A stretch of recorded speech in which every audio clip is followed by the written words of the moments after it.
Əgər sizdən publisistik üslub deyirsə mətndə, yazın publisistik üslub olduğunu, amma o xüsusiyyətlərini yazın. Da bəzi yoldaşlar kimi ad çəkmirəm, Asman kimi götürüb sadəcə publisistik üslub yazmayın. Yazın ki, anlaşıqlıq, aydınlıq, təsirli və kütləvilikdir. Aydındır. Sonra bədii mətn düşürsə, yazmayın ki, sadəcə bədii üslubdadır. Nə yazırsınız? Məcazilik, obrazlılıq, emosionallıq. Və orada bir də belə bir sual var. Bir var ki, necə? Çünki onun xüsusiyyətləri yazılır da. Xüsusiyyətini soruşursa, xüsusiyyətlərini yazmalısan. Və mətnin üslubunun xüsusiyyətləri soruşursa, daha sonra vulqarizm, barbarizm yazmayın mətndə yoxdur elə bir şey. Bəlkə mətndə söyüş yoxdur, alınma sözlər yoxdur. Daha nə yazsan o vulqarizm, barbarizm? Varsa yaza bilərsən. Konkret özünüzü sətnə salmayın, obrazlıq, emosionallıq, ekspressivlik, məcazilik yazın, geçsin. Əgər belə çox 3-cü qrupsansa, 3-cü qrup səviyyəsini yazmaq istəyirsənsə, vulqarizm tutmursansa yaza bilərsən vulqarizmi. Amma yoxdursa yazamazsan. Çünki onun xüsusiyyəti, mənşə üslubun xüsusiyyəti deyil də, bilirsiniz, vulqarizmlər, barbarizmlər, bədii üslubun xüsusiyyətdir. İkinci, mütləq xüsusiyyətləri yazırsınız. Bir də mətnin aid olduğu üslub deyəndə hər şeyi yaza bilərsiniz, rahatdır bu. Mətnin üslubu deyəndə biraz çətin variantdır. Mətnin aid olduğu üslubda en qədər xüsusiyyət var, hər şeyi yaza bilərsiniz. Sonra ikinci bir məsələ, mənşə üslubu niyə görə qarışdırırsınız ki? Adi ilə bir dəvə diyaloglar verilirsə, o konkret yəni mənşə üslubundadır. Bir şeydə diyaloglar verilirsə, mənşə üslubundadır. Görüm ona uyğun bir variant tapacağımı konkret mənşə üslubunda olan. Mənşətidir, ancaq şifahi olan, yoxsa publisistik? Ancaq şifahi olan mənşətdir. Bilirsiniz nəyə görə? Çünki ədəbi dildə mənşət üslubu ilə şifahi şəkildə danışırlar. Amma məsəl üçün, bu hansı üslubdadır? Bədii. Əlbəttə bədii. Çünki burada şübhəli güldüm. Sonra məcazi mənalı ifadələr var. Məcazi uzun oranı dəmir laf verilmiş də. Göz keçirmək. Ay, sağ ol. Konkret 2-3 dənə söz tapırsansa, Ayşo, məcazi mənalı yazsan ki, bədii üslubdadır. Amma belə bir şey də ola bilər. Görürsünüz ki, bədii üslubdadır. İçərisində, məsəl üçün, burada var. Diyaloglar var. Bu o demək ki, mən diyaloglar olursa bunu mənşətə verməliyəm. Xeyr. Axı mənşətdə məcazilik var. Bədii üslubun dramaturgiyadır, təzahür forması var axı. Mənşətdə məcazilik olur. Çox olur. Tamam. Ona görə baxın, bu bədii üslubun dramaturgiyadır, təzahür forması. Çünki niyə dramaturgiya dilinin içərisində diyaloglar var axı? Ona görə. Sırf diyalog verilibsə mənşət üslubundadır. Buyur.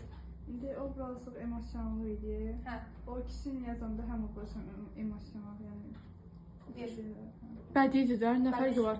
Obrazlıq, emosional, ekspressivlik, bədii təsvir ifadə bir də təşbih, mübaliğə falan, onlar da bilirsənsə. Bilirsənsə yaz. Bilmirəmsə yazmayım. Sonra mən birdən imtahana düşsə, seçsin deyə, təşbih ancaq mübaliğə harcasa mən onu bədiyə verim də ancaq. Əlbəttə. Sizcə güvəni yazanda var idi? Ayşə, bax, bu səncə hansı üslubdadır? 20-ci əsrin özünün xarakteri olan zaman üçün. Nəydənsə danışırsa publisistikdir. Məlumat verici olursa, aydınlaşdırır. Yəni, konkret bir dildənsə bu, normal başa düşə bilirsənsə, və burada çoxlu termin yoxdursa, götürsən bizə publisistik. Və publisistikdə yazırsan ki, hansılardır funksiyaları əsas? Anlaşılıdır, anlayışlıdır. Təsirli, anlaşılıdır. Yəni, bu axı elmi olur. Xalq dilinə yaxındır desək. Publisistik xalq dilinə yaxındır. Əgər bizdən iki üslubun oxşar cəhəti soruşursa, nə yazırıq? Hər ikisi də funksional üslubdur. Ədəbi dil normalarına tabedir. Ədəbi yazı dilindən normal. Dil nümunəsidir, hə. Bu nə oldu?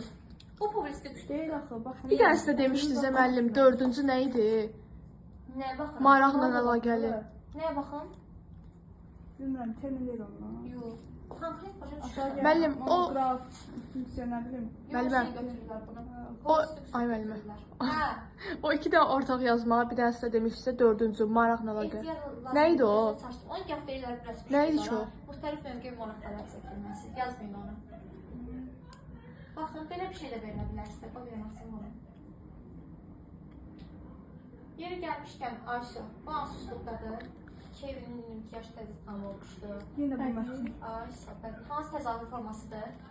Təzahür forması mütləq yazın bədii üsluba. Nəsr. Nəsrdir, daha sağ ol. Sonra, əgər görürsünüzsə, konkret nəsrlə verilirsə, hikayə şəklindəsə nəsrdir, yazın. İstəyirəm ki, bir dənə burada sual var idi. Bax, bu tipli sual çox düşəcək bu tipli. Bu il var, %100 var.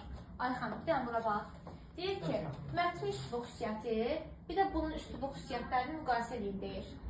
Bax, mətnimiz bizim dedik ki, hansı üslubdaydı? Bəllidirək düzgündür.